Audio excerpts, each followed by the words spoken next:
Bueno, sean bienvenidos y bienvenidas a todos en esta mañana de día martes 5 de mayo.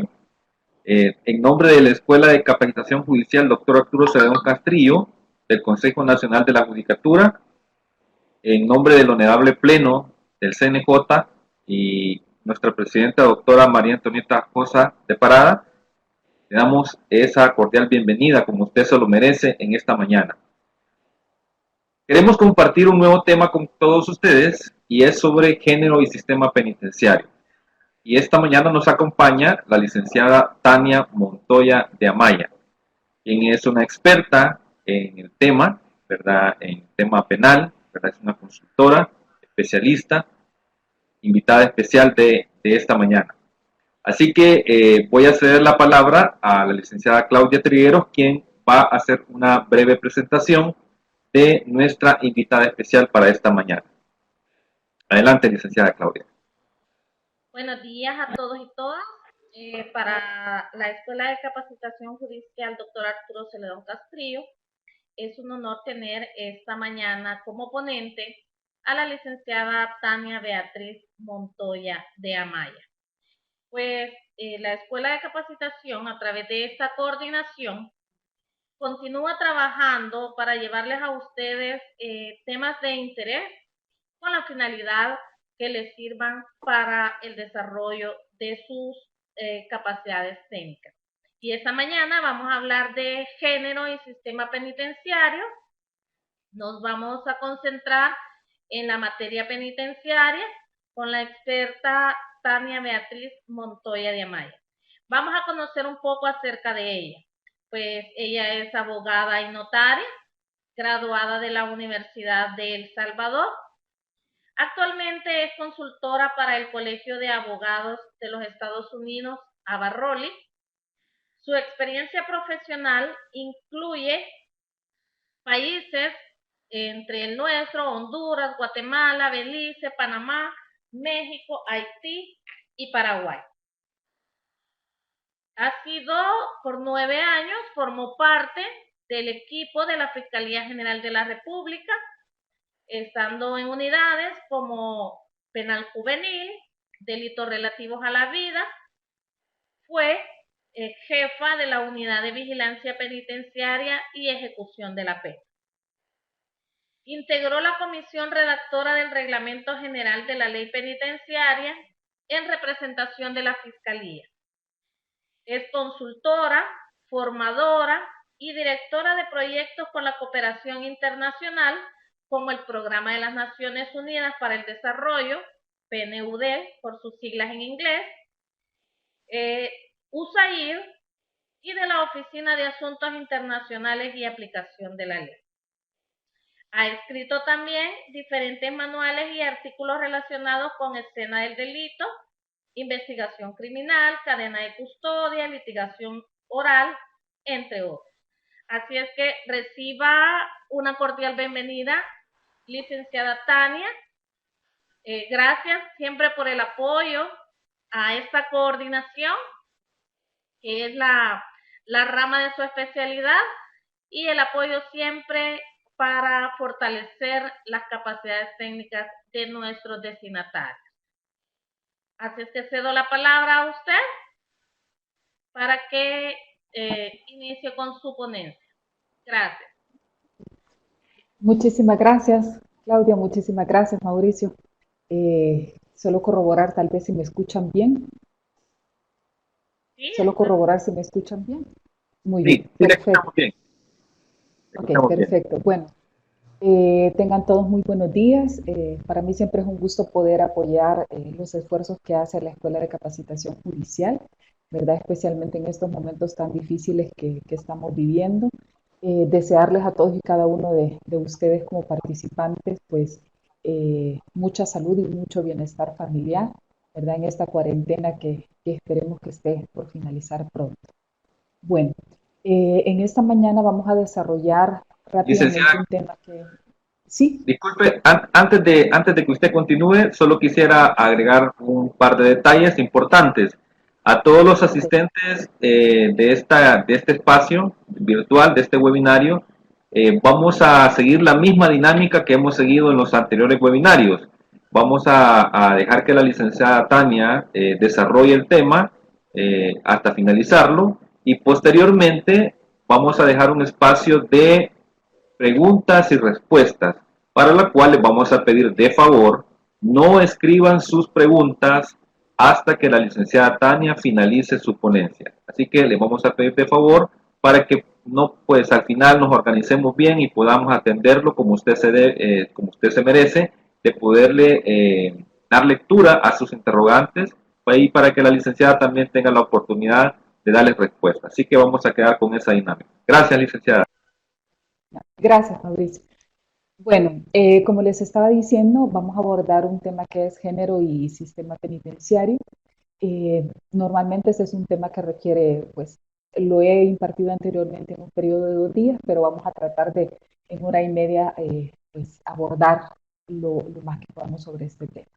Bueno, en principio lo que vamos a desarrollar son diferentes áreas. Primero vamos a ver un poco los principios fundamentales sobre los que se rige nuestra legislación penitenciaria y todo lo que es la etapa de ejecución de la pena y de las medidas de seguridad. Vamos a ver también un poco lo que es el sistema penitenciario, en qué consiste, cuáles son sus componentes y vamos a ver también un poco lo que es género, ¿verdad? Cómo lo aplicamos dentro de lo que es la ejecución de las penas y medidas de seguridad y vamos a ver también un poco lo que es el género en relación a la comunidad LGBTI. Bueno, vamos a empezar un poco, vamos a empezar a ver, como les decía, vamos a ver ahora lo que son los principios fundamentales. La ley penitenciaria, al igual que toda la normativa, tiene principios básicos y principios fundamentales sobre los cuales se tiene que regir. Y en este caso en particular, cuando tenemos personas, ¿verdad?, que ya están siendo privadas de determinados derechos, pues con mayor razón es importante garantizarles algunos principios fundamentales que son o que tienen que ir más allá de lo que vivimos pues las personas en libertad. El principio de legalidad, que es el primero que establece pues, la ley penitenciaria, establece básicamente un estricto apego, ¿verdad?, a lo que es la ley y la normativa penitenciaria, ¿verdad? Es básicamente como todo el principio de legalidad, ¿verdad? Además implica que, especialmente en esta área, pues no puede omitirse el ejercicio de un derecho, ¿verdad?, de una persona privada de libertad, sin que se haya previsto anteriormente en otra normativa, ¿verdad? Es decir, las personas privadas de libertad obviamente pues tienen restringidos algunos derechos, pero esta restricción, ¿verdad?, no debe de ser más allá de lo que establece la ley. Luego tenemos el principio de humanidad, que es un principio fundamental dentro de lo que es la ejecución de las penas y medidas de seguridad.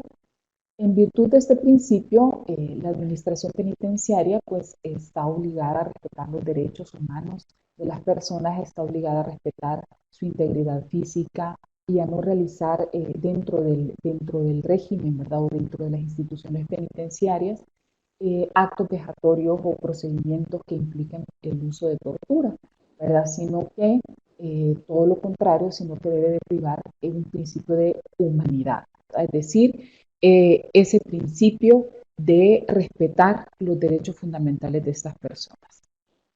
Luego tenemos lo que es el principio de igualdad, que establece prácticamente la prohibición de cualquier tipo de discriminación por cualquier circunstancia.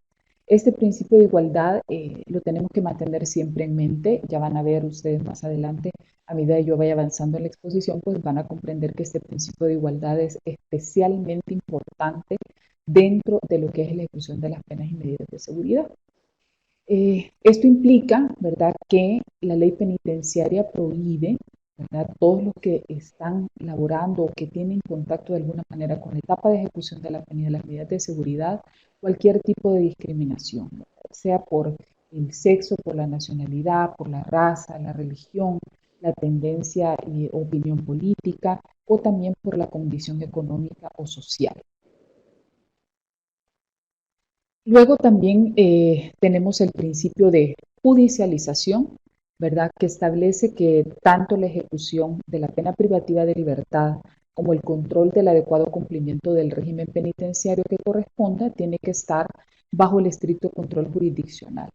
Previo a la existencia de esta ley penitenciaria, que es la que tenemos vigente, lo que nosotros teníamos anteriormente es que todo lo que era la etapa de ejecución de la pena quedaba exclusivamente bajo un régimen de carácter eh, propiamente administrativo, ¿verdad? En este caso, ¿verdad? Con esta nueva ley penitenciaria, lo que se logra es básicamente una intervención judicial dentro de la etapa de ejecución de la pena, que en definitiva, pues es, digamos, quien ejerce el control jurisdiccional sobre toda actividad que se realiza o que se desarrolla durante la ejecución de la pena.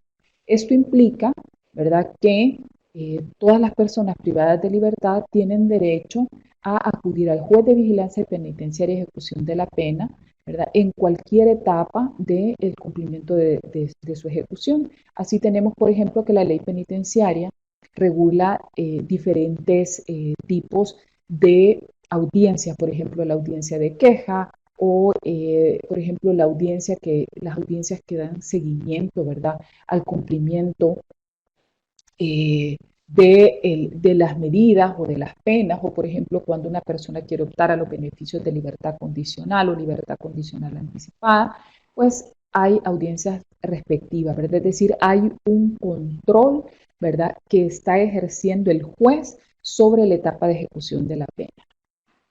Luego tenemos el principio de participación comunitaria, ¿verdad?, que este es un principio muy propio de la etapa de ejecución de la pena, que lo que implica básicamente es una participación de la sociedad civil dentro de las actividades penitenciarias, ¿verdad? Es decir, permitir el apoyo de las organizaciones de la sociedad civil de cualquier naturaleza, ¿verdad?, siempre y cuando su labor sea apoyar y ayudar, y de esta manera, pues, apoyar todas las actividades penitenciarias. Así tenemos, por ejemplo, algunas organizaciones religiosas que ingresan a los centros penales, ¿verdad?, a dar guía espiritual, o tenemos, por ejemplo, organizaciones de la sociedad civil que llegan a instruir a los internos y a las internas en la ejecución, digamos, de algunas actividades, o el aprender, por ejemplo, a coser, a sastrería y demás, ¿verdad?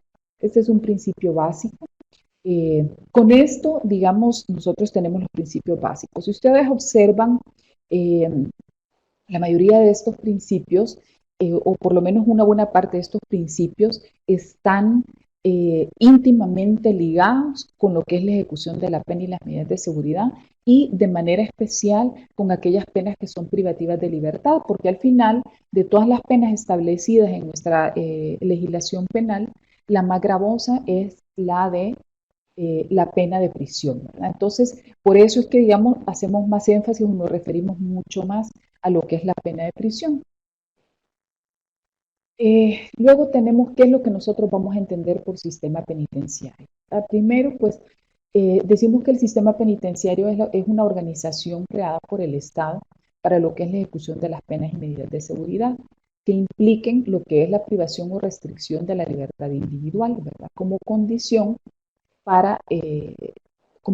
indispensable, digamos, para su efectividad.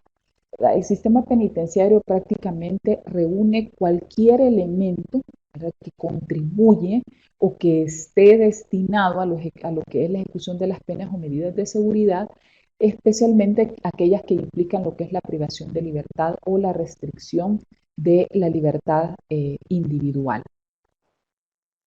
El sistema penitenciario nosotros lo tenemos que entender en sentido amplio, ¿verdad?, para poder comprender, ¿verdad?, que están dentro de él, pues, todas las medidas adoptadas por el Estado en esta materia y que son implementadas, pues, en cualquier momento. Tenemos dentro del sistema penitenciario, primero nos referimos a lo que es el régimen penitenciario. El régimen penitenciario es prácticamente el conjunto de normas, ¿verdad?, que regulan la vida en prisión. El régimen penitenciario lo que contribuye o lo que determina es una convivencia ordenada, pacífica, que contribuye al desarrollo de las personas privadas de libertad, ¿verdad?, y Su finalidad es precisamente este, es decir, garantizar que se cumpla con la resocialización, que se cumpla con la readaptación, es decir, las personas que están privadas de libertad no están ahí y nos olvidamos de ellas, ¿verdad? Sino que están dentro de un régimen penitenciario que les permite de alguna manera, ¿verdad?, tener una convivencia ordenada y pacífica al interior del centro penal, pero al mismo tiempo también los prepara para cuando ellos puedan optar a la libertad. El régimen adoptado por nuestra ley penitenciaria es un régimen progresivo, es decir, que son etapas en las que yo voy avanzando, atendiendo a mi comportamiento, a las actividades que yo voy desarrollando, a lo que yo voy haciendo. De acuerdo a lo que establece la ley, pues tenemos 4 etapas o 4 fases que son de adaptación, que es la fase inicial, es decir, cuando una persona ingresa al centro penal, pues la primera fase es la fase de adaptación. Luego tenemos la segunda fase, que es la fase ordinaria, ¿verdad?, que es la fase prácticamente en la que se encuentran la mayoría de las personas privadas de libertad. Y luego tenemos la fase de confianza, es decir, una vez yo paso por la fase ordinaria, ¿verdad?, demuestro ciertas actitudes, ciertas habilidades, cierto compromiso con mi readaptación o con mi resocialización, entonces, a partir de ese momento, entonces yo ya puedo optar a lo que es un régimen de confianza. Este me permite salir, por ejemplo, salir a trabajar de lunes a viernes, regresar todos los días al centro penal a trabajar, ¿verdad? O también, por ejemplo, tener, sobre todo especialmente la fase de confianza, es tener un poco más de responsabilidades al interior de lo que es la convivencia dentro del centro penal. Y luego la fase de semilibertad, que ya implica pues la oportunidad de salir del centro penitenciario, ¿verdad?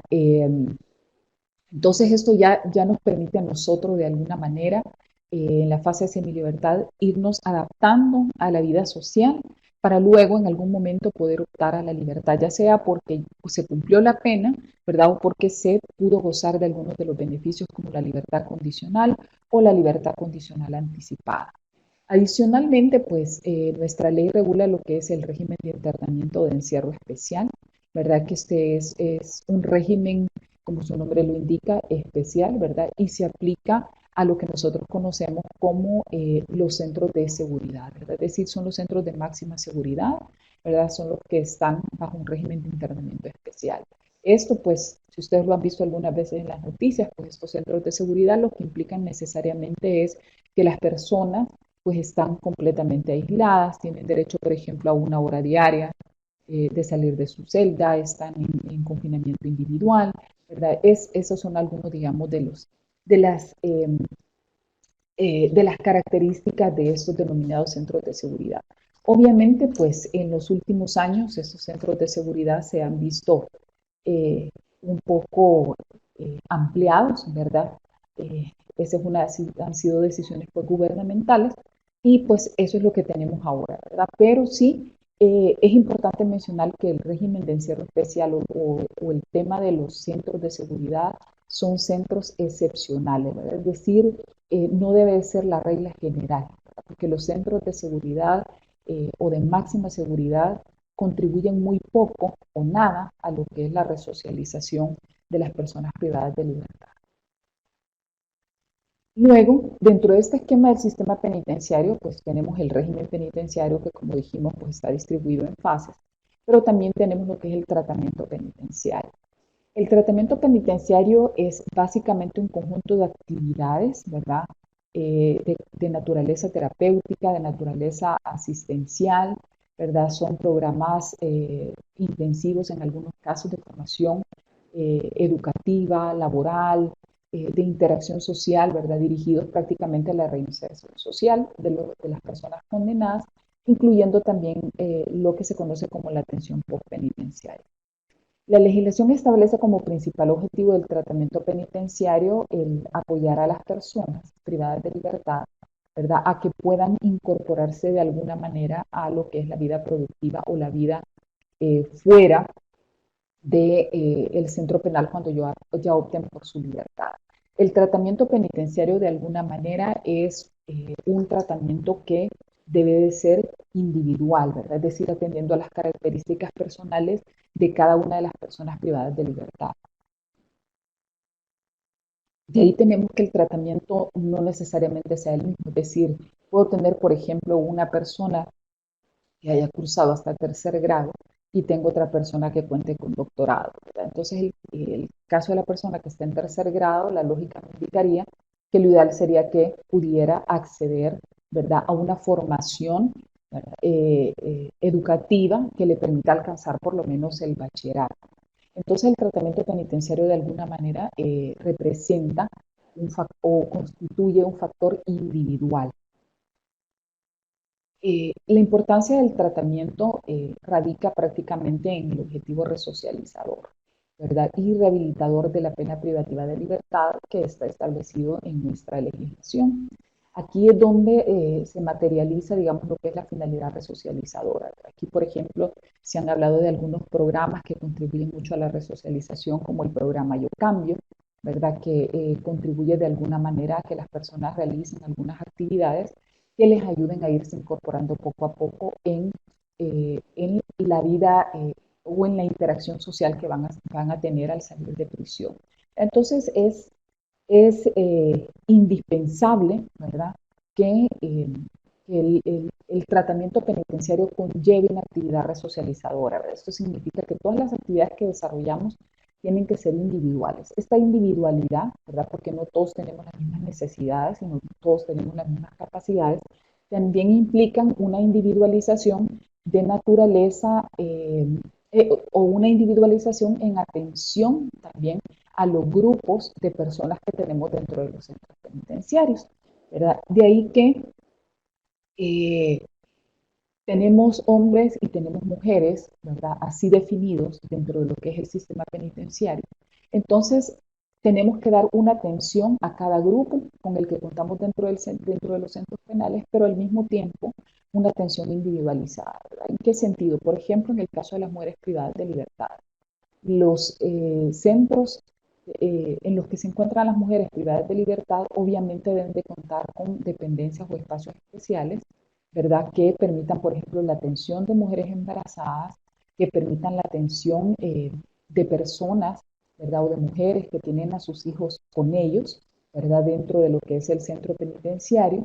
También implica, por ejemplo, la atención o la posibilidad, ¿verdad?, de acompañar a sus hijos menores cuando están viviendo dentro del centro penal en las diferentes actividades o incluso, por ejemplo, también se puede de alguna manera dar la autorización a las personas privadas de libertad, ¿verdad?, para que puedan salir, ¿verdad?, puedan tener acceso, ¿verdad?, a sus hijos.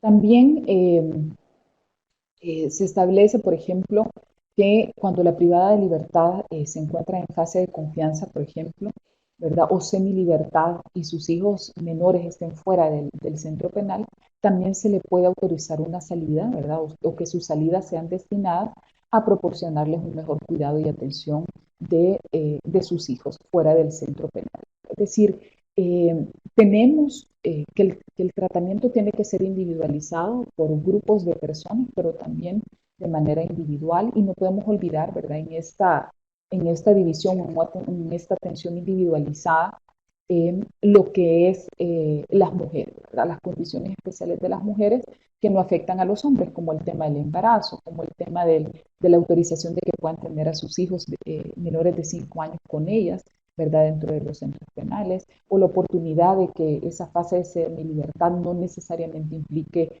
ir a trabajar, sino que su salida sea destinada a cuidar a sus hijos, por ejemplo, ¿verdad? Bueno, en términos generales, esto es lo que vamos a ver de lo que es el sistema penitenciario y lo que es prácticamente el régimen y el tratamiento penitenciario. Es decir, todos están enfocados básicamente a lo que es la resocialización, lo mismo que los principios fundamentales, ¿verdad? La idea es que toda la atención que se proporcione a las personas privadas de libertad reúna básicamente dos características, ¿verdad? La primera es que esté destinada a la resocialización, a su reincorporación a la sociedad, es decir, que todas las actividades que se realicen dentro de los centros penales estén destinadas a mejorar ¿verdad? Cualquier oportunidad que esta persona pudiera tener al momento de salir del centro penal. Y la otra es que todo el sistema penitenciario, que implica el régimen penitenciario y el tratamiento penitenciario, impliquen necesariamente un tratamiento individual, que se trata a todas las personas atendiendo a su situación personal y también a la situación grupal, ¿verdad? En este sentido, pues mayormente estamos hablando de hombres y mujeres, aunque vamos a ver más adelante el tema de la comunidad LGBTI. Entonces, esta es una condición especial, ¿verdad? Este es un elemento especial que debemos de tomar en consideración. El trato que se le da a las personas es un trato, ¿verdad? Que tiene que atender a las necesidades propias de cada de cada una de las personas. Bueno, ahora vamos a pasar a lo que es, bueno, me quedaba pendiente otro tema aquí sobre, siempre sobre lo que se trata las privadas de libertad. Y es que, por ejemplo, digamos, también existe la posibilidad de que cuando las mujeres privadas de libertad estén en estado de gravidez, ¿verdad? Puedan de alguna manera, si tienen la capacidad, pues costear un tratamiento médico privado, ¿verdad? También, por ejemplo, cuando una persona privada de libertad, una mujer tenga con ella a su hijo, ¿verdad? También, ¿verdad? Su hijo puede optar a tratamientos privados en centros médicos privados si pues su familia está en la capacidad de pagar, ¿verdad?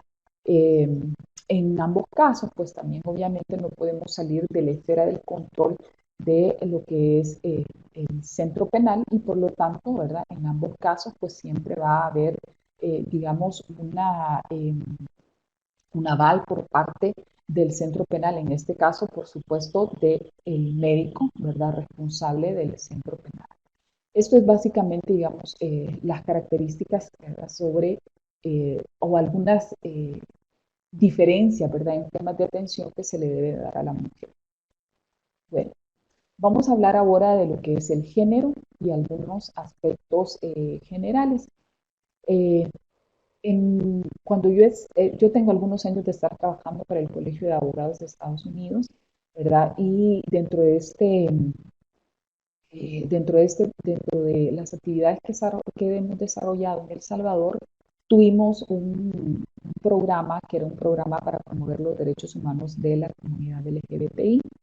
De ahí que lo que voy a proporcionarles a partir de este momento, y pues tengo que mencionarlo porque no es de mi propiedad, ¿verdad? Lo que vamos a ver a partir de ahora son temas, ¿verdad? Que fueron desarrollados dentro de este programa para promover los derechos humanos de la comunidad LGBTI, ¿verdad? Y que pueden ser compartidos porque esa es la idea, ¿no? ¿Verdad? Entonces, voy a retomar un poco algunos temas que se abordaron en ese programa LGBTI, ¿verdad?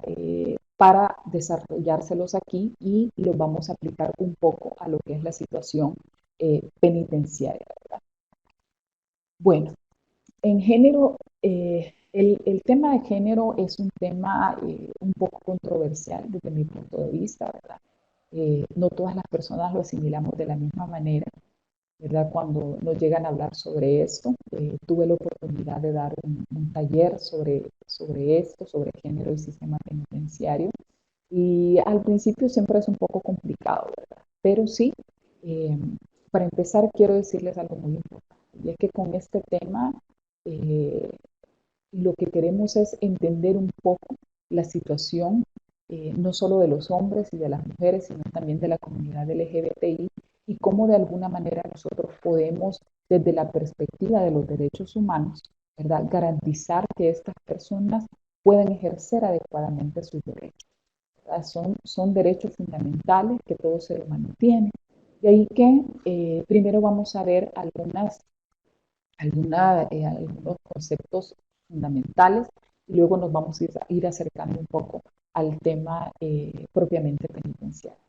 Primero vamos a ver algunos conceptos.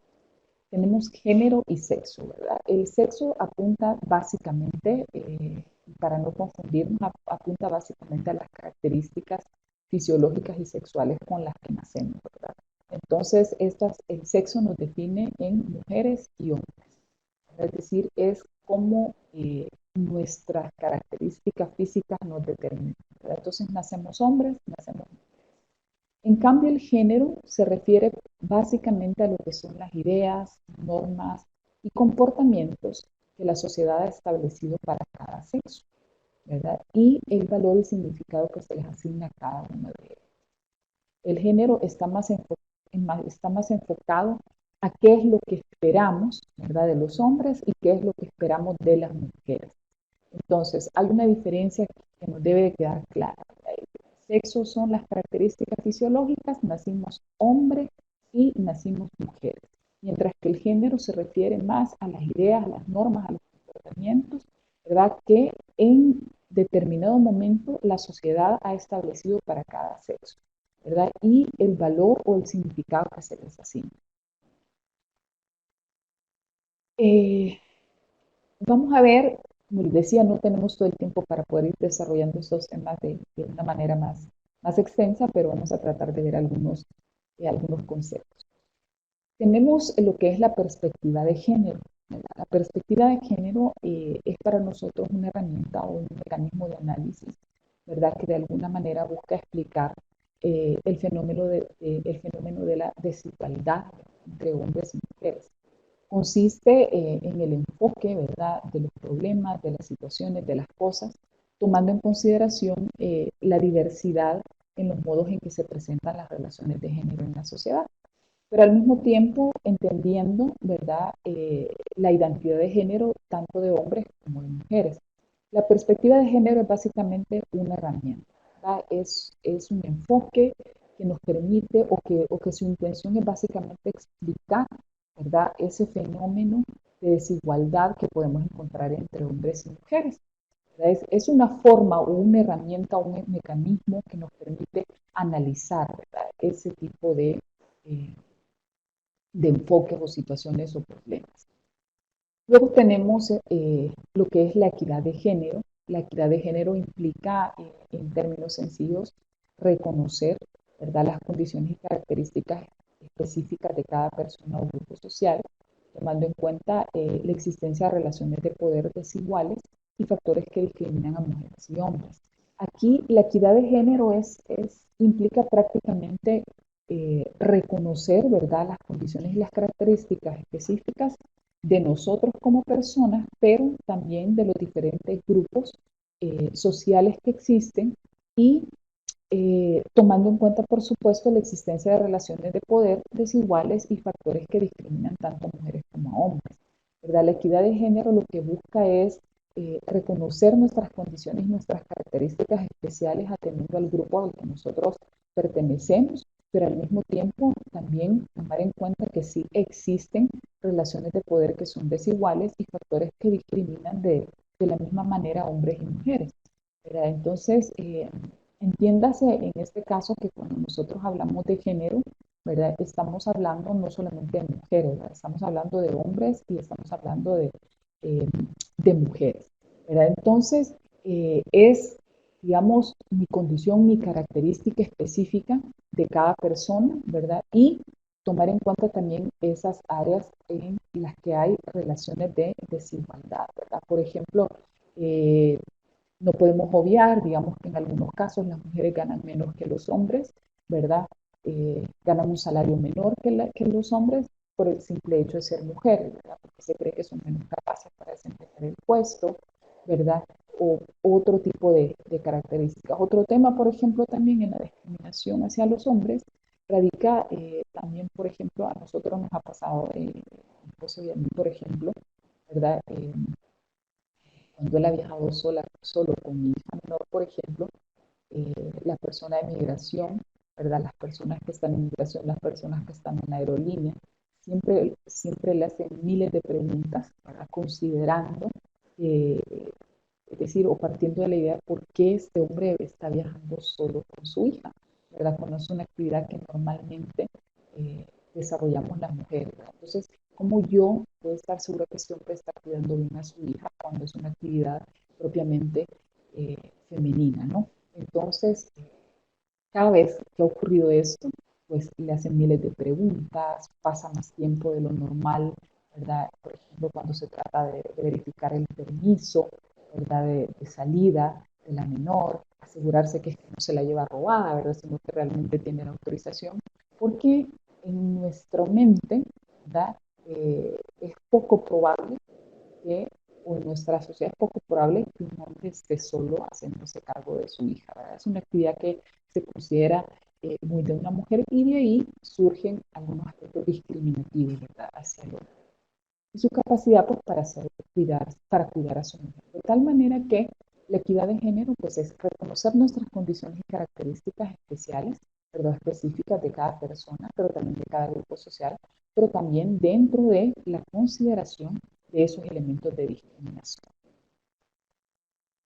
Luego tenemos la igualdad de género. La igualdad de género implica el otorgar a todas las personas, ¿verdad? Igual valoración, igual goce de sus derechos y oportunidades. De esta manera, pues nosotros acabamos así pues, con la discriminación. Esto implica que todos tenemos la capacidad para realizar diferentes actividades, ¿verdad? Por ejemplo, digamos, así como una mujer puede salir a trabajar, ¿verdad? Un hombre se puede quedar cuidando a los hijos, ¿verdad? Y eso implica igualdad, es decir, todos tenemos el mismo derecho, ¿verdad? A gozar, ¿verdad? De poder realizar diferentes actividades, ¿verdad? Es decir, tener el derecho de poder hacer lo que yo considere que tengo que hacer, ¿verdad? Es decir, que la sociedad no me estereotipe, ¿verdad? No me encaje en una actividad determinada. Por ejemplo, la regla general es que si en una pareja alguien tiene que trabajar, esa persona tiene que ser el hombre. Y si alguien se va a quedar en la casa, tiene que ser la mujer. Entonces, la igualdad de género lo que me hace es ponerme a mí en igualdad de condiciones. Es decir, igual puede ser que sea el hombre el que se quede en la casa y la mujer salga a trabajar.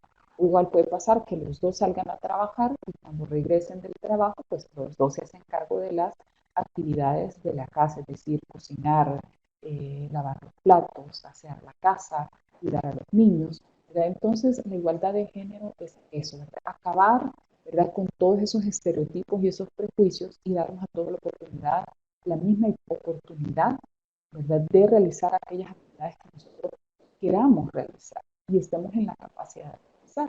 Y eliminar, por supuesto, todo tipo de discriminación. Luego, tenemos algo muy importante, que esto lo tenemos que tomar en consideración siempre, y son los roles de género. Los roles de género básicamente son las características y funciones que se le atribuyen social y culturalmente a hombres y mujeres en un tiempo histórico determinado.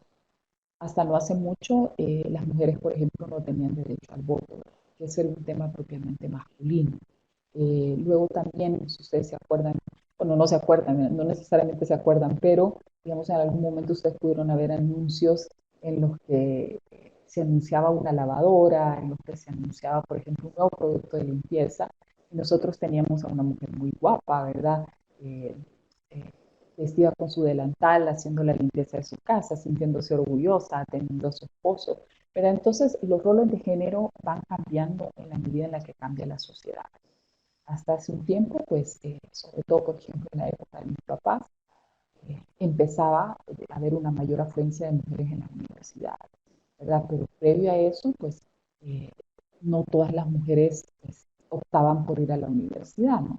Entonces, la generación de mis papás, por ejemplo, hay muchas mujeres que se dedicaron a las actividades del hogar porque era la actividad que socialmente en ese momento histórico era el rol que le correspondía a la mujer, quedarse en casa, cuidar de su hogar, cuidar de sus hijos. Entonces, digamos que los roles de género son las características y las funciones, ¿verdad? Que se les atribuyen social y culturalmente a las personas en un momento determinado. Hoy en la actividad, en la actualidad, por ejemplo, ¿verdad? Nosotros tenemos la oportunidad de, por ejemplo, todas hombres y mujeres podemos ir a votar, podemos hacer ejercicio de nuestro derecho al voto, ¿verdad? Todos tenemos la oportunidad de ir a la universidad, todos tenemos la oportunidad de quedarnos en casa o salir a trabajar, ¿verdad? Entonces, los roles de género van cambiando. Ahora, digamos, se tiene que empezar a tomar en cuenta también digamos, no solo el tema de mujeres y hombres, ¿verdad? Sino que también hay que considerar de alguna manera que es la comunidad LGBTI, el tema del ejercicio de sus derechos fundamentales. Pero sí, digamos, los roles de género es lo que en algún momento se considera propio de la mujer, lo que se considera en algún momento propio del hombre, ¿verdad? Entonces, esos roles de género, como les decía, pues pueden ir cambiando. Ya en la actualidad tenemos hombres que, igual que las mujeres, llegan a su casa a atender a sus hijos, a cocinar, a lavar platos, ¿verdad? Entonces, los roles de género se van dando o van cambiando en la medida en la que la sociedad va cambiando. Entonces, de ahí que debemos entender básicamente que los roles de género están dados por la sociedad en un tiempo histórico, en un tiempo cultural, en el que se realizan o se ejercen determinados derechos o las cosas funcionan de una determinada manera, ¿verdad? Los estereotipos de género, ¿verdad? Va más allá de los roles de género. Los roles de género es eh, básicamente lo que se espera de una mujer, lo que se espera de un hombre en un momento histórico determinado. Los estereotipos de género están definidos, ¿verdad? Por el sexo de las personas, sin tener en cuenta la individualidad, ¿verdad? Desde criterios de deseabilidad, ¿verdad? Social, por ejemplo, son tópicos del deber ser masculino y femenino que contribuyen, digamos, a perpetuar de alguna manera la desigualdad de relaciones entre ambos sexos, que se extiende pues, a todos los ámbitos de la realidad. Entonces aquí, digamos, los estereotipos es, por ejemplo, temas como las mujeres son débiles, las mujeres no pueden, por ejemplo, cambiar la llanta del carro, ¿verdad? Las mujeres siempre están llorando, los hombres son fuertes, los hombres son capaces de arreglar, digamos, todos los problemas que tiene la casa, ¿verdad? Entonces, y son estereotipos muy definidos en función del sexo femenino y del sexo masculino. Es el deber ser, es lo que esperamos o lo que nosotros consideramos que es masculino y que es femenino. Por ejemplo, eh, eh, antes de casarnos, mi hermana y yo vivíamos en la casa, ella es ingeniero civil, yo obviamente soy abogada, entonces, cuando se arruinaba algo en la casa, el estereotipo me diría a mí de que, bueno, dos mujeres solas, pues tendrían que ir a buscar inmediatamente un electricista, tendrían que ir a buscar inmediatamente a alguien que les arregle la fontanería y demás, ¿verdad? Pero resulta que en mi casa, en ese momento, pues estando mi hermana y yo, pues básicamente ella pues sabía arreglar todo en la casa, ¿no? Entonces llamábamos a un fontanero, llamábamos por ejemplo a un electricista cuando ella ya no podía arreglar la casa. Entonces era muy salido del estereotipo, es decir, no esperamos que sea la mujer la que sepa cómo arreglar, por ejemplo, un ventilador, cómo arreglar un foco de la luz, ¿verdad? O cómo arreglar una llave del chorro. Entonces son estereotipos. Los estereotipos en ningún momento son positivos, ¿verdad? Porque lo que hacen es que nos determinan, ¿verdad? Nos encasillan en base al sexo. Ah, usted es mujer, entonces usted llora, ¿verdad? Usted se preocupa, usted no puede hacer esto, no puede hacer lo otro. Ah, usted es hombre, entonces usted sí, usted no puede llorar, usted es el sostén de su familia, ¿verdad? Usted es la persona fuerte, de carácter fuerte, usted sí tiene que arreglar el vehículo, tiene que cambiar la llanta, ¿verdad? Pero es que la mujer pues tiene que llegar a ser rescatada, al muy puro estilo de los cuentos de hadas, ¿verdad? Del príncipe o de la princesa, ¿verdad? Que es rescatada por el príncipe en el último momento. Entonces los estereotipos son lo que nos dice qué es lo masculino y qué es lo femenino, qué es lo que nosotros esperamos de una manera negativa, por supuesto. Luego tenemos la discriminación de género. La discriminación en realidad, como les planteaba con el ejemplo de mi esposo y mi hija, la discriminación de género afecta a todas las personas, ¿verdad? Es decir, todos en algún momento somos discriminados. Sí hay momentos históricos importantes, ¿verdad? Por ejemplo, en este momento, ¿verdad? No podemos obviar la idea de que en este momento en particular, quienes sufren mayor discriminación en razón de género, pues son las mujeres, la comunidad LGBTI, pero eso no implica que los hombres en algún momento tampoco, pues, también pues, pueden ser discriminados. Entonces, la discriminación de género, bajo ningún punto de vista, tiene que ser algo positivo. Es decir, ver mal a otra persona por el hecho de ser hombre, por el hecho de ser mujer, por el hecho de ser parte de la comunidad LGBTI, ¿verdad? Entonces, la discriminación de género es algo que afecta a todas las personas. Y esto es importante, ¿verdad? Ver cómo en nuestras vidas de alguna manera hemos sido objeto de la discriminación debido a estos encasillamientos, ¿verdad? De manera restrictiva de que se espera de un hombre o que se espera de una mujer. Las reflexiones personales de cada uno de nosotros pues suelen ser un poco más efectivas, ¿verdad? Para entender, para tener que entender, ¿verdad? Cómo es que funcionan las cosas actualmente y cómo éstas se perpetúan, ¿verdad? Entonces, las diferencias entre los hombres y las mujeres son importantes, ¿verdad? Porque cada uno tiene sus propias características, cada uno tiene sus propias cualidades, sus propias fortalezas, y eso es en función de que nacimos mujeres y nacimos hombres, ¿verdad? Pero eh, esas diferencias deben de ser importantes, deben de ser respetadas, ¿verdad? Pero cuando esas diferencias nos sirven a nosotros como base para la discriminación, entonces es importante que nosotros desafiemos esas diferencias. Entonces la discriminación por razones de género no debe existir para ninguna persona, ¿verdad? Es decir, muy importante el hecho de que todas las personas, los hombres, las mujeres, la comunidad LGBTI, debe ser respetada y no tiene por qué, bajo ningún punto de vista, ser discriminada, ¿verdad? Entonces, lo que ocurre, como les decía al principio, es que en este momento histórico, ¿verdad? Las personas que sufren mayor discriminación, pues son las mujeres y la comunidad LGBTI. Entonces, hay que entender nuestras diferencias, hay que aceptar nuestras diferencias, hay que ser felices con nuestras diferencias y no hay que discriminar a nadie, ¿verdad? Ni hay que encasillar, ni hay que estereotipar el hecho de que tú sos mujer, entonces esto es lo que te corresponde. Tú sos hombre, esto es lo que te corresponde. Sino que tener la libertad de actuar, tener la libertad de acción en función del desarrollo individual y personal, ¿verdad? De cada uno. Entonces, somos diferentes, sí, somos diferentes, ¿verdad? En función del grupo al que nosotros pertenecemos, ¿verdad? Pero al mismo tiempo esas diferencias no tienen que servir para discriminar, ¿verdad? Sino que nos tienen que servir para entender, para fortalecer y para crear, ¿verdad? Una mejor vinculación, una mejor relación entre todas las personas de las que está compuesta la sociedad. Luego, pues la violencia de género, que es un tema bastante difundido en la actualidad, ¿verdad? Con el que seguramente todos estamos familiarizados. Y la violencia de género es básicamente un tipo de violencia física o psicológica, ¿verdad? Que se ejerce contra cualquier persona o cualquier grupo de personas eh, sobre la base de su orientación o identidad sexual y de género que impacta pues de manera negativa en su bienestar físico, psicológico, económico y social. La violencia de género, cuando nosotros hablamos de violencia, la violencia no discrimina, es decir, la violencia nos ataca a todos. Entonces, así vemos casos, por ejemplo, de mujeres que han sido asesinadas por sus parejas, ya vemos el caso de personas de la comunidad LGBTI, ¿verdad? Que son también asesinadas por ser parte de la comunidad LGBTI, y también tenemos hombres violentados. La violencia no discrimina, afecta a todas las personas, independientemente si se trata de un hombre o de una mujer, ¿verdad? De un hombre trans, una mujer trans, es decir, no importa.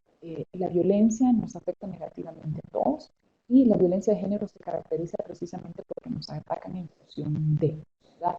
O con superioridad de, ¿verdad? Entonces, un ejemplo que yo ponía cuando estaba dando este taller hace varios meses, yo le decía que mi papá durante unos años después de familia y una vez le llegó el caso de un colaborador jurídico que fue a denunciar, quería denunciar a su esposa por violencia intrafamiliar. Entonces, mi papá es una persona mayor, de 75 años, ¿verdad? Cualquiera diría que por su edad pues no iba a estar muy familiarizada con el tema de género o no iba a entender el tema de de los estereotipos, ¿verdad? O iba a tener algún tipo de prejuicio, sin embargo, fue todo lo contrario. La mayoría de los jueces de familia de su jurisdicción son muchísimo menores que él, ¿verdad? Algunos de ellos incluso fueron estudiantes de él. Y resulta que este señor, este colaborador jurídico que va a poner la denuncia, va a poner la denuncia por violencia intrafamiliar contra su esposa. Entonces, la sorpresa de mi papá es que nadie le quería recibir la denuncia. Ninguno de los otros jueces le quiso recibir la denuncia. Y la razón era simple y sencillamente porque nadie podía entender que cómo era posible que un hombre permitiera que su mujer lo golpeara, ¿verdad? Entonces, porque un hombre debe ser fuerte, porque un hombre no debe permitir que una mujer lo trate mal, porque él es el señor y amo y dueño de la casa, ¿verdad? Entonces, sin embargo, estaba siendo violentado. Entonces, la violencia no discrimina, todos podemos ser sujetos en algún momento de violencia, ¿verdad? Entonces, les pongo este ejemplo porque para mí fue bastante complicado entender la situación, pero sobre todo me causó mucha admiración por parte de mi papá, su capacidad para entender que la violencia no discrimina, ¿verdad? Que el hecho de que sea un hombre no significa que no pueda ser maltratado, ¿verdad? Por su esposa. Entonces, la violencia de género nos incluye a todas las personas, ¿verdad? Y es un tipo de violencia que puede ser física, psicológica, económica, social, ¿verdad? Y se da, la violencia de género en particular, se da precisamente por nuestra condición de hombres, de mujeres, miembros de la comunidad LGBTI. Este es un tema muy importante, ¿verdad? Que la violencia de género es en razón de eso. Bueno, ahora vamos a ver algunos aspectos generales ya de lo que es la comunidad LGBTI. Como yo les comentaba al principio, pues esto hace parte del programa que se desarrolló con Navarro Lide, la promoción de los derechos humanos y de la comunidad LGBTI. Todas estas presentaciones que yo estoy haciendo recopilan de alguna manera parte de ese trabajo que se hizo en ese programa, ¿no? Bueno, cuando hablamos nosotros de lo que es género, ¿verdad? Pero ya de alguna manera en aspectos generales de la comunidad LGBTI, no podemos olvidar todos estos conceptos básicos que acabamos de ver. No podemos olvidar el tema de la perspectiva de género, no podemos olvidar los roles de género, ni podemos olvidar tampoco la violencia de género, ¿verdad? Sino que lo que hacemos es enfocar todos esos aspectos a lo que es la comunidad LGBTI. Entonces, ¿qué es lo que nosotros tenemos? Bueno, primero, ¿qué es lo que vamos a entender por LGBTI? LGBTI son, digamos, las siglas que se utilizan para referirse a personas lesbianas, gays, bisexuales, transgénero o intersexuales. Eh, Dependiendo del país y dependiendo del momento, las letras pueden cambiar. Por ejemplo, hay algunos países que siguen manteniendo lo que es la LGBT, ¿verdad? Otros utilizan LGBTI y otros utilizan LGBTI y dos, tres, cuatro letras más. Entonces, dependiendo de cada país, ¿verdad? Sí es como se define, pero digamos, es más común utilizar el término LGBTI. Cuando nosotros estamos hablando de LGBTI, estamos hablando de diversidad sexual y de género, ¿verdad? Lo que también, digamos, LGBTI, nosotros también lo vamos a encontrar con la denominación de comunidad LGBTI, colectivos LGBTI o población LGBTI. Entonces, eh, normalmente, pues yo me refiero a la comunidad como comunidad LGBTI. Ahora, hay un tema que nos interesa a todos, ¿verdad? Que es la identidad de género. Ya habíamos establecido una diferencia entre sexo y género, ¿verdad? El sexo, hablábamos que el sexo es, nacimos hombres, nacimos mujeres. Y el género es básicamente el género son ideas, ¿verdad? O condiciones que determinan nuestra, nuestro carácter, nuestra personalidad, nuestro desenvolvimiento dentro del marco social. Entonces, el sexo es, nací hombre, nací mujer. Y el género, ¿verdad? Va un poco más allá. Son las ideas, son las condiciones, son lo que la sociedad me define, ¿verdad? Entonces, en el caso de la comunidad LGBTI, el término de identidad de género es un término que se ha utilizado generalmente para describir, perdón, el sentido de las personas transgénero. Así, por ejemplo, ¿verdad? Una persona que nace biológicamente hombre, pero que vive y se viste como una mujer porque su identidad de género es femenina, ¿verdad? Aquí no se preocupen que las presentaciones se les van a hacer llegar, ¿verdad? Aquí estos temas siempre generan un poquito de confusión, ¿verdad? Pero ya vamos a enfocarnos en lo que realmente nos importa. Pero sí, digamos, la identidad de género es cómo me veo yo, cómo me siento yo, independientemente del sexo con el que yo nací. Esa es lo que vamos a entender nosotros como identidad de género, es decir, cómo me veo, independientemente del sexo en el que nací. No me interesa si yo nací hombre, si yo nací mujer. Lo que me interesa en realidad es cómo me identifico, ¿verdad? Entonces, puede ser que yo haya nacido hombre, pero que yo me identifique como mujer. Entonces, identidad de género es mujer. Tenemos algunas descripciones generales, por ejemplo, las personas transgénero, ¿verdad? Las personas transgénero es un término general, ¿verdad? Que se utiliza para quienes tienen identidad de género y expresión de género distintos de su sexo biológico. Es decir, una persona transgénero es aquella que, por ejemplo, nació hombre, su sexo es hombre, fisiológicamente sigue siendo un hombre, pero su identidad y su expresión es de mujer. Quiere decir que todo en él determina que es de sexo masculino, pero su identidad y su expresión es de mujer, entonces es transgénero.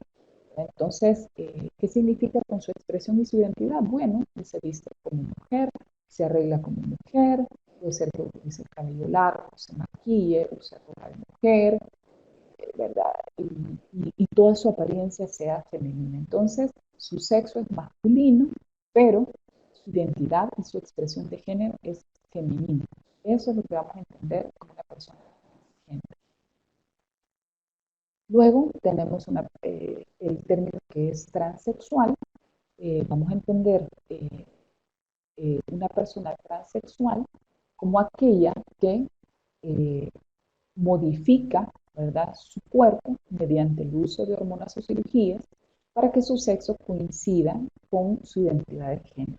Las personas transexuales son aquellas que nacen, por ejemplo, siendo mujeres, pero no se sienten bien con su cuerpo, no se identifican con su cuerpo, ¿verdad? Se sienten mujeres, se sienten hombres, perdón, y entonces no solamente hacen un cambio en apariencia, es decir, sino que hacen un cambio físico. Entonces las personas transexuales son aquellas que lo que tratan de hacer es eh, que su identidad de género, que su expresión de género encaje con el sexo con el que nacieron. Entonces las personas transexuales es un cambio total, es decir, su sexo se identifica con o es el mismo que su identidad de género y su expresión de género. Entonces esas son las personas transexuales. Vamos a repasar para esos dos conceptos para que nos queden un poco claros por si acaso nos perdimos. Cuando hablamos de personas transgénero, son aquellas que tienen un sexo determinado, ¿verdad? Ya sea hombre, ya sea mujer, pero su identidad y su expresión de género es completamente distinta. En pocas palabras, soy un hombre, pero me identifico como mujer, entonces me visto como mujer y me identifico con todo lo que es propiamente, digámoslo de esta manera, o propio de la naturaleza. En el cambio, las personas transexuales son aquellas que nacen con un sexo distinto de su identidad de género, ¿verdad?, y de su expresión de género, pero que no se conforman con eso, sino que quieren que su sexo sea igual a su identidad y a su expresión. Esto implica, ¿verdad?, que se realizan cirugías, hacen uso de hormonas para que su sexo se convierta en lo mismo que es su identidad de género. Un ejemplo muy propio de una persona transexual, no sé si la mayoría de ustedes lo conocen, pero es eh,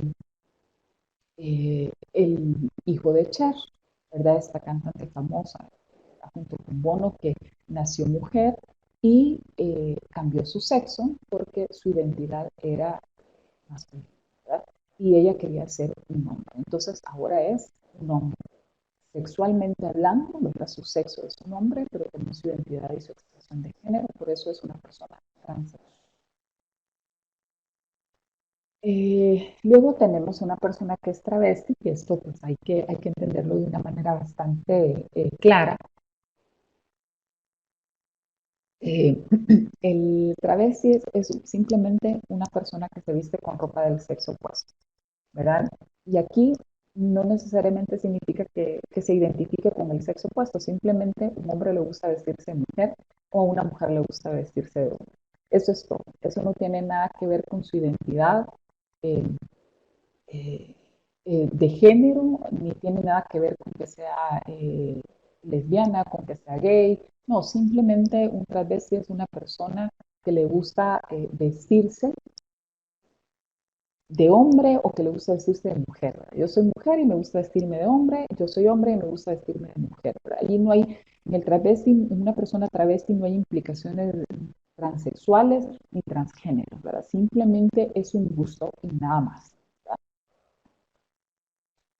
Y luego tenemos un término que es el término intersexual, que es un término que se utiliza actualmente, pero que eran las personas que antes nosotros conocíamos como hermafroditas, es decir, aquellas personas que tenían, digamos, una carga hormonal, ¿verdad?, de ambos sexos, ¿verdad?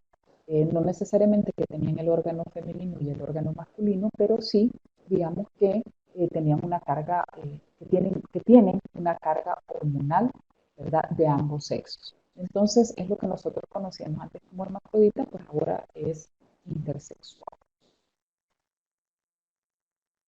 En cuanto a lo que es la orientación sexual, ¿verdad? Es el término que se utiliza para referirnos a lo que es la atracción física y emocional, ¿verdad? Hacia personas del mismo sexo o del sexo opuesto. La orientación sexual está más destinada a lo que es nuestros gustos, ¿verdad? Es decir, a mí me gustan los hombres, a mí me gustan las mujeres, ¿verdad? Entonces es la atracción que yo pudiera sentir, ¿verdad? Eso es la orientación sexual. En términos generales, la orientación sexual para objeto de nuestra función, ¿verdad?, como abogados, no es determinante, es decir, la orientación sexual que yo pudiera tener no tiene por qué ser importante, por ejemplo, en el ejercicio de mis derechos fundamentales. O sea, no importa si a mí me gustan o si yo me siento atraída hacia los hombres o hacia las mujeres, eso no tiene que incidir en el ejercicio de mis derechos fundamentales, ¿verdad? Sino que eso es parte de alguna manera muy interna, ¿no? Es decir, yo me siento atraída a quien yo me sienta atraída y eso no tiene por qué ser un obstáculo para el ejercicio de mis derechos, ni tiene que ser algo que yo tenga que tomar en cuenta a la hora de ver a una persona de la comunidad LGBTI, ¿verdad? O para considerar, le gustarán los hombres, le gustarán las mujeres. Eso es muy propio de la intimidad de las personas. Pero es un tema que tenemos que ver, que tenemos que entender que existe, pues, la orientación sexual. Luego tenemos lo que es la diversidad sexual. La diversidad sexual lo que encierra es todas las formas de expresión que muestran las diferentes orientaciones sexuales. Tenemos, por ejemplo, heterosexuales, homosexuales, bisexuales. ¿Verdad? Heterosexuales es básicamente a un hombre le gusta a una mujer, a una mujer le gusta a un hombre. En el caso de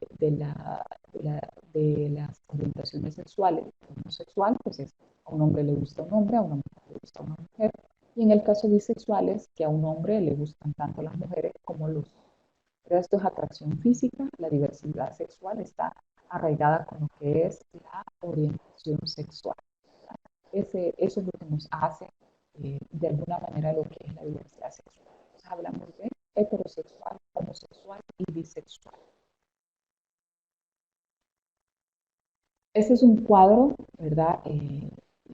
Como les decía, pues también hace parte de lo que se utilizaba en Navarro para el programa de Comisión de los Derechos Humanos de la Comunidad LGBTI.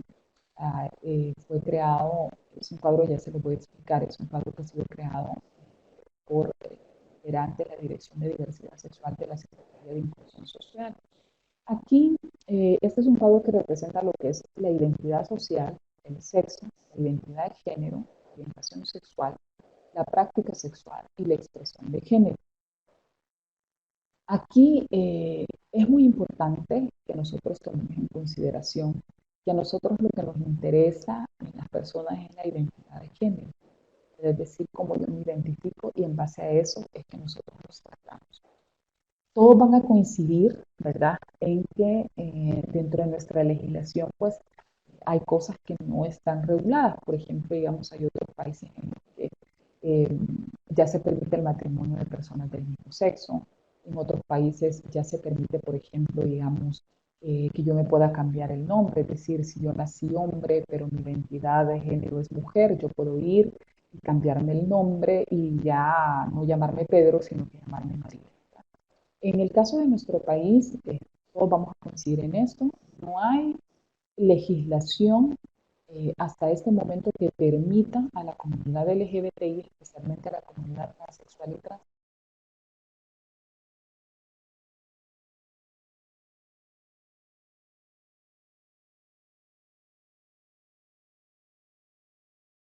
transgénero, hacer este tipo de cambios. Ni tampoco se permite que yo me pueda casar con una mujer, el que un hombre se pueda casar con un hombre. Entonces, digamos que en términos generales, pues, estas acciones legales, o sea, estas disposiciones legales en nuestro país no existen. Sin embargo, hay algo que nosotros tenemos que considerar y es que nosotros tenemos que tratar a las personas en base a su identidad de género. Se lo voy a poner muy fácil. Por ejemplo, nosotros, digamos, teníamos en este programa de derechos humanos de la comunidad LGBTI, teníamos un consultor que nunca había trabajado con personas de la comunidad LGBTI. Entonces, la primera vez que tuvo que trabajar con ellos, su primera preocupación era que qué iba a hacer con las personas transgénero y transexuales, que cómo los iba a tratar.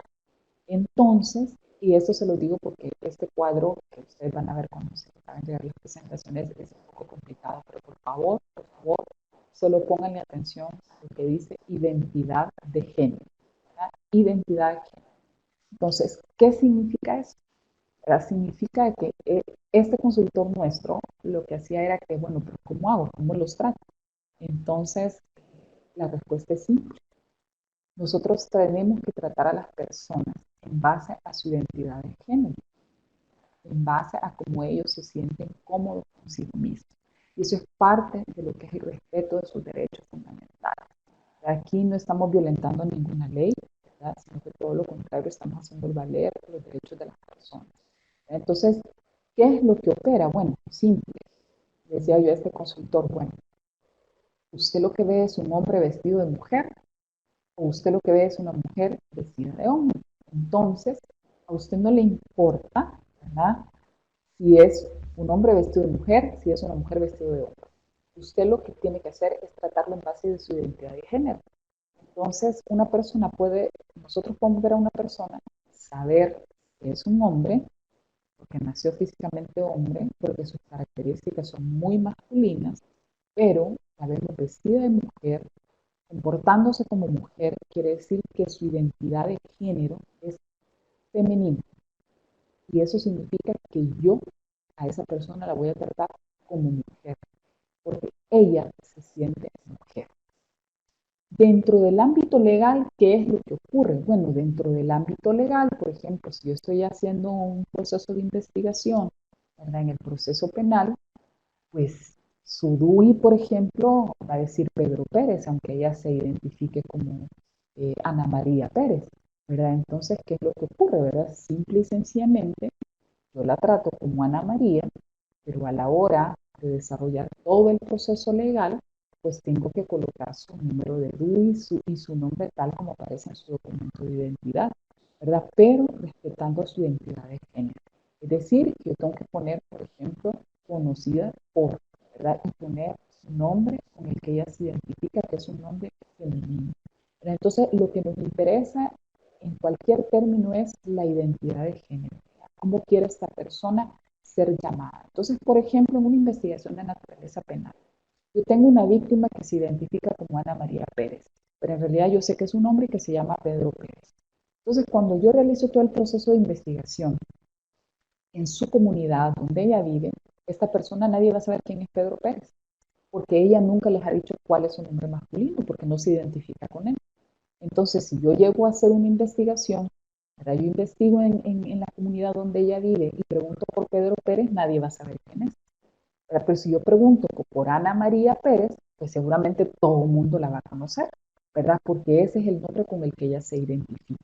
Entonces, ¿cómo hago yo en términos legales? Bueno, dejo sentado su identidad femenina, que es la que a ella le interesa, que es la que ella reconoce, pero al mismo tiempo tengo que dejar por sentado lo que establece sus documentos de identificación, ¿verdad? Entonces se hace, digamos, un respeto, o sea, se da un respeto a su derecho, ¿verdad?, de ser llamada como mujer, pero al mismo tiempo cumplimos con lo que establece la ley, que es identificarla por medio de su documento de identidad, que para este caso es Pedro Pérez, ¿verdad? Entonces, pero sí es importante dentro del marco de los derechos humanos fundamentales el respetar esa identidad de género. Entonces, para que lo hagamos más fácil, ¿verdad? Para que lo entendamos más fácilmente, simple y sencillamente lo que veo es lo que es. Si yo lo que veo es un hombre vestido de mujer, quiere decir que su identidad es femenina. Entonces, la voy a tratar como mujer.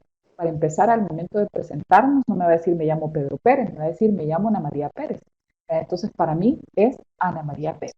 Sé que su documento de identidad va a decir Pedro Pérez. Entonces, para objetos legales, pues tengo que poner su nombre masculino, pero también tengo que utilizar un término que le permita identificarse con el nombre con el que ella se identifica y con el que seguramente es conocida en su comunidad. Entonces, este cuadro, como les digo, cuando lo vean, concéntrense en la identidad de género. Eso es lo que a mí me interesa, ¿verdad? Hay también las orientaciones sexuales, ¿verdad? Es decir, quién me gusta, pero eso realmente me importa. Mi práctica sexual tampoco me interesa, ¿verdad? Eso es algo muy personal. Lo que me interesa es la identidad, cómo yo me identifico. Eh, Luego, ¿verdad?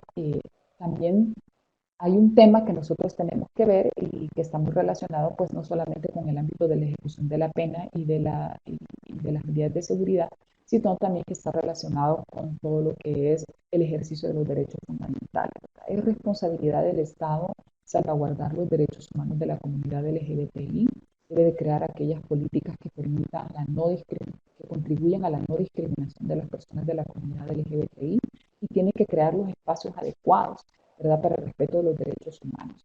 Uno de los temas en los que más se ve la falta de respeto de esos derechos humanos fundamentales es precisamente en la etapa de ejecución de la pena, es en la etapa del proceso penal, ¿verdad?, en el que no se conocen o no se reconocen a las personas de la comunidad LGBTI como sujetos de derechos humanos fundamentales. Entonces, en la etapa de ejecución de la pena, por ejemplo, tenemos serios problemas en los centros penales cuando nosotros tenemos a mujeres trans, hombres trans dentro de los centros penales, ¿verdad? Entonces, si mi documento de identidad dice Pedro Pérez, pues me van a mandar a un centro penal de hombres.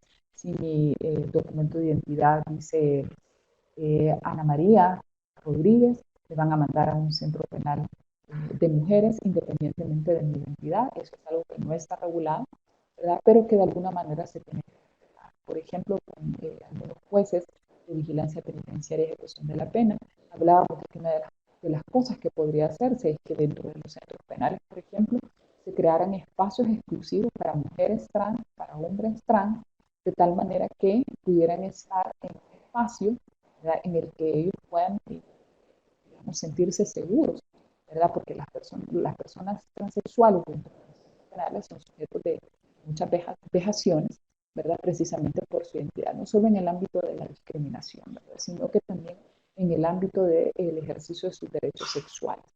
Pero entonces, digamos, mientras no hayan regulaciones específicas, por ejemplo, en los centros penales, simple y sencillamente, bueno, si mi DUI dice Pedro Pérez, pues me van a mandar a un centro penal de hombres. Y si mi DUI dice Ana María Rodríguez, me van a mandar a un centro penal de mujeres. Pero el sistema para salvaguardar los derechos humanos, ¿verdad?, lo menos que podría hacer es asignarles un espacio especial, ¿verdad?, para que puedan garantizarse el respeto a sus derechos fundamentales. Entonces, eso es lo que se puede hacer. Y lo que les decía al principio también, ¿verdad? Es decir, dentro del juicio, por ejemplo, o dentro de un proceso penal, pues tenemos que utilizar el documento de identidad, pero también tenemos que, digamos, el documento de identidad sirve para identificarlo porque es la persona que legalmente es, ¿verdad? Pero también debemos de respetar su identidad de género, ¿verdad? Entonces, llamarla por el nombre con el que se identifica, ¿verdad? Independientemente de que, pues, cumplamos legalmente con todo lo que establece la ley, es decir, identificarla, por ejemplo, por medio de su documento de identidad. Bueno, vamos a ver ahora un poco lo que es la aplicación de las penas privativas de libertad. Como les decía al principio, pues los recintos o los centros penales tienen que estar dados en función, ¿verdad?, del respeto a esos derechos y garantías fundamentales, ¿verdad? Los centros penales destinados a los hombres pues tienen que cumplir con ciertas condiciones, ¿verdad? Y los centros penales de mujeres pues también tienen que cumplir con ciertas condiciones. Ahora, respetando eh, el tema de la perspectiva de género, de los roles de género, eh, respetando todos estos temas, debemos de considerar también que, por ejemplo, digamos, a la hora de establecer las actividades, si vamos a establecer actividades educativas, estas actividades educativas, por ejemplo, tienen que ser iguales en los centros penales de hombres que en los centros penales de mujeres. Es decir, si tenemos mujeres que no saben leer y escribir, pues enseñémosles a leer y escribir, ¿verdad? Es decir, no podemos decir, ah, si ella solo se va a dedicar a las cosas de la casa, entonces no importa si sabe leer o escribir, o sea, nunca va a trabajar fuera de su casa, ¿no? ¿Verdad? Entonces, digamos que los centros de cumplimiento de pena, o los centros penales en términos generales, ¿verdad?, porque también ahí tenemos personas en detención provisional, pues deben de cumplir o deben de reunir las particularidades de cada una de las personas, ¿verdad?, que están eh, dentro de estos centros. En el caso, por ejemplo, de, de la aplicación de las penas privativas de libertad, ¿verdad? Tenemos, por ejemplo, algunos aspectos fundamentales, por ejemplo, la atención médica, ¿verdad? La atención médica es indistinta, tiene que estar en todos los centros penales, ¿verdad? Hay presencia de enfermedades de transmisión sexual, como por ejemplo VIH, o hay otro tipo de enfermedades, entonces se debe de prestar atención médica tanto en los centros penales destinados a hombres como en los centros penales destinados a mujeres, ¿verdad? Luego, eh, hay que establecer, por ejemplo, en el tema de la atención médica, que por supuesto, digamos, en un centro penal de mujeres tiene que haber una atención ginecológica, ¿verdad? Es lógico, ¿verdad? Se trata de mujeres, su situación, su cuerpo, ¿verdad?, determina ciertas actividades fisiológicas que no son propias de los hombres y por lo tanto necesitan, por ejemplo, ginecólogos, ¿verdad? Entonces, ese es un tema muy importante, ¿verdad?, dentro de los centros penales de las mujeres. Es decir, la atención dentro de los centros penales tiene que responder, la atención médica tiene que responder a parámetros generales, pero también a parámetros especiales, ¿verdad? También tiene que haber, por ejemplo, atención en casos de abuso sexual, ¿verdad? Todos sabemos, por ejemplo, que todos los centros penales, independientemente si son de mujeres o de hombres, se dan casos de abuso sexual y eso se tiene que atender de la manera adecuada, ¿verdad?, tanto para hombres como para mujeres. Aquí no hay distinción, ¿verdad?, sino que todos son sujetos de esos derechos, ¿verdad? También se tiene que obtener, digamos, por supuesto, la asistencia jurídica.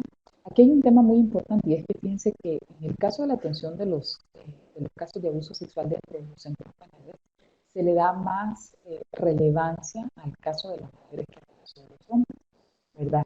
En parte porque los hombres no necesariamente pueden contar, ¿verdad?, o pueden denunciar el hecho, pero el tema es que en este tema de abuso sexual, por ejemplo, aunque exista cierto nivel de desigualdad, porque se le puede prestar más atención a la mujer que al hombre, ¿verdad?, se tiene que hacer una acción igualitaria, ¿verdad? Tiene que hacerse una acción igualitaria en la que eh, atendamos igualmente los casos de abuso sexual para los hombres sin discriminación, ¿verdad?, como lo hacemos para las mujeres, ¿verdad? No hay que decir, ay, pero vos sos hombre, ¿por qué venís a denunciar esto, ¿verdad? Sé macho, resolvelo tú. No, no, no, es que lo necesitamos, ¿verdad?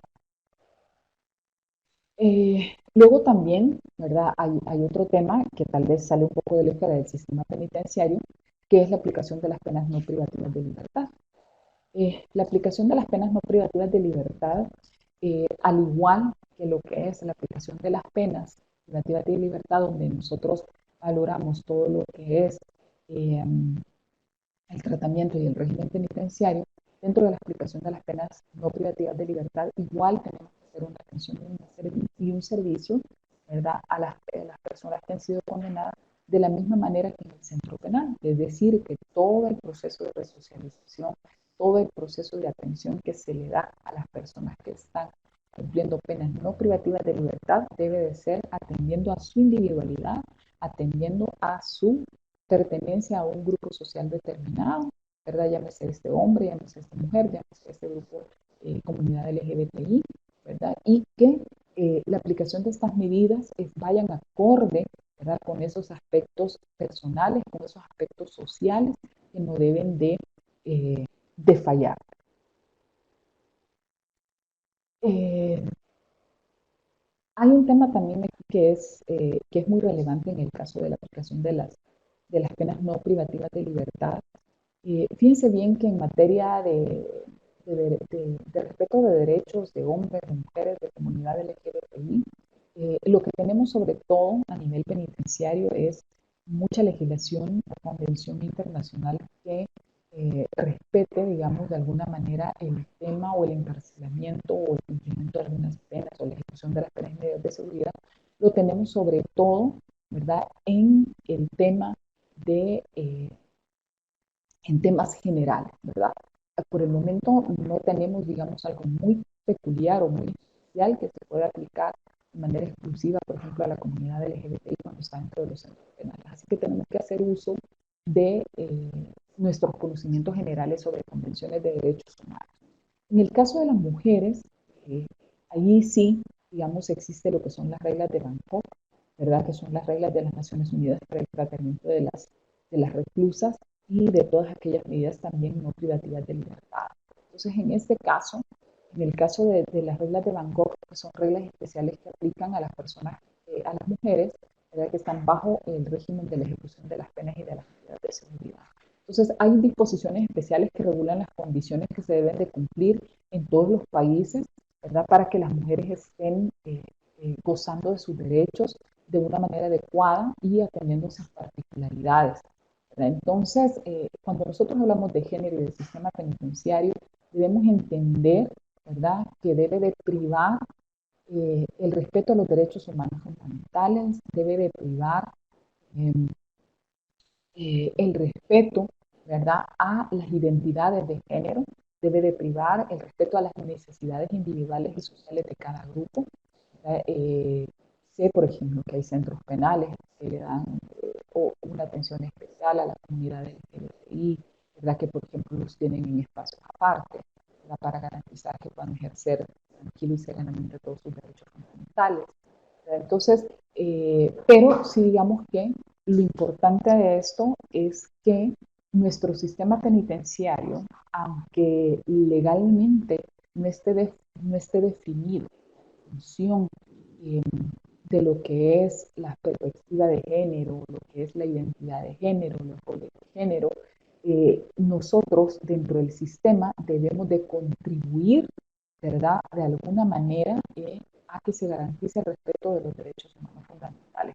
El hecho de ser persona ya nos da, ¿verdad?, la potestad para poder ejercer nuestros derechos humanos fundamentales. Y esto implica el respeto, ¿verdad?, a nuestras identidades, el respeto a cómo yo me siento, el respeto a mis capacidades y mis habilidades para poder desenvolverme dentro de la sociedad, ¿verdad? Una de las cosas que nosotros podemos observar es la diferencia que hay en nuestros centros penales entre el tratamiento penitenciario que se le da a los hombres o el tratamiento penitenciario que se da a las mujeres. Probablemente dentro de los centros penales destinados a los hombres haya muchas más actividades, ¿verdad?, formativas, educativas, de trabajo de las que hay en las mujeres, o que las actividades, por ejemplo, estén muy identificadas con los roles de género que nosotros esperamos que tengan las mujeres y esperamos que tengan los hombres. ¿Verdad? Entonces, aquí lo importante es entender que género y sistema penitenciario van de la mano y están sobre la sombría de los derechos humanos. Entonces, la aplicación de las penas y de las medidas de seguridad debe realizarse siempre, ¿verdad?, con el respeto de esos derechos, ¿verdad? Cero discriminación, cero violencia de género, mucho respeto a los derechos fundamentales, mucho respeto a la identidad de género de cada una de las personas, Da mucho respeto a la individualidad, pero también mucho respeto a los grupos sociales a los que pertenecen. Bueno, yo me quedo aquí, ¿verdad? Así que si tienen alguna pregunta, pues estoy a la orden. Yo creo, Mauricio, que ya pudiéramos empezar con las preguntas, ¿verdad? Creo que va a ser un poco más dinámico y voy a poder ser un poco más específica respondiendo a las preguntas de los participantes.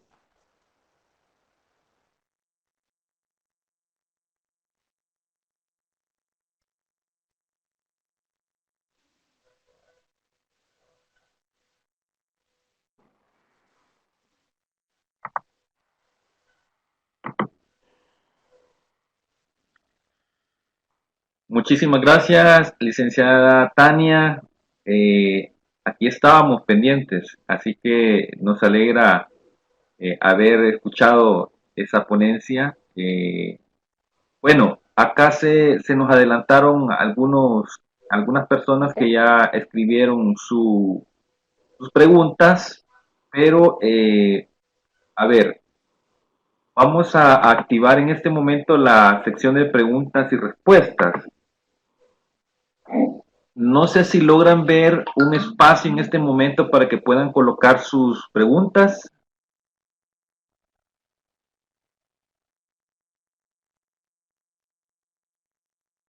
Logran ver ahí un espacio que dice preguntas y respuestas. Ahí pueden colocar ustedes sus interrogantes.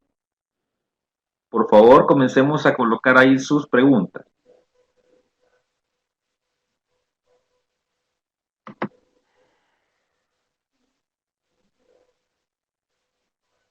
Muchas gracias, muy amables.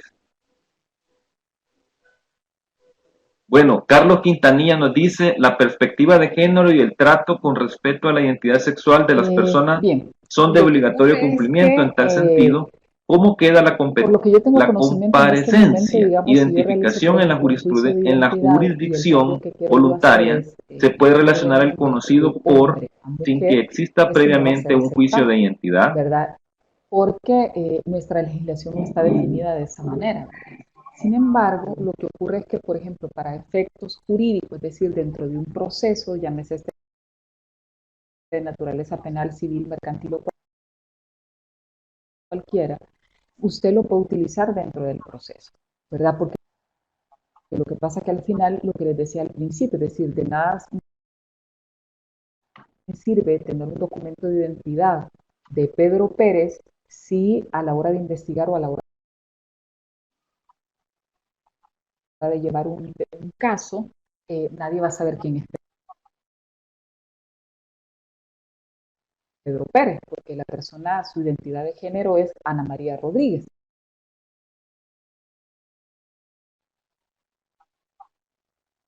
¿Verdad? Entonces, hay que utilizarlo dentro del proceso para identificarle. Si quieren no utilizar el conocido por, ¿verdad? Puede ser utilizar o se identifica como, ¿verdad? Y para establecer una diferencia entre su identidad de género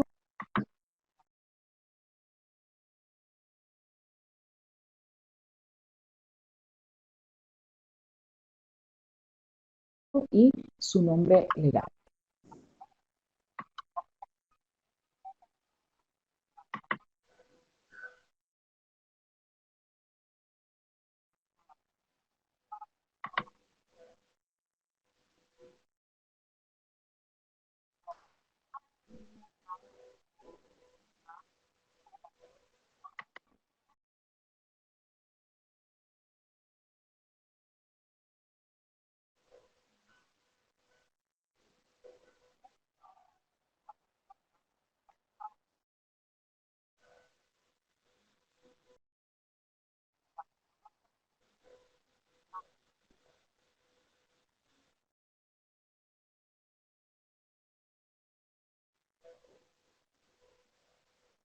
Gracias, licenciada. Sí.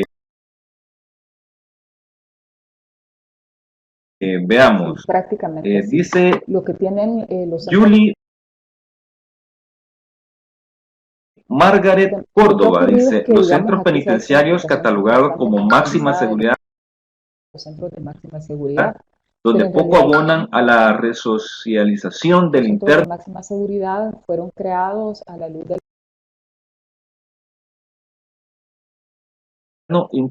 implica de la dentro ley de esas penitenciaria medidas de la combustible prohibición revolucionaria. indeterminada de las Entonces, visitas familiares.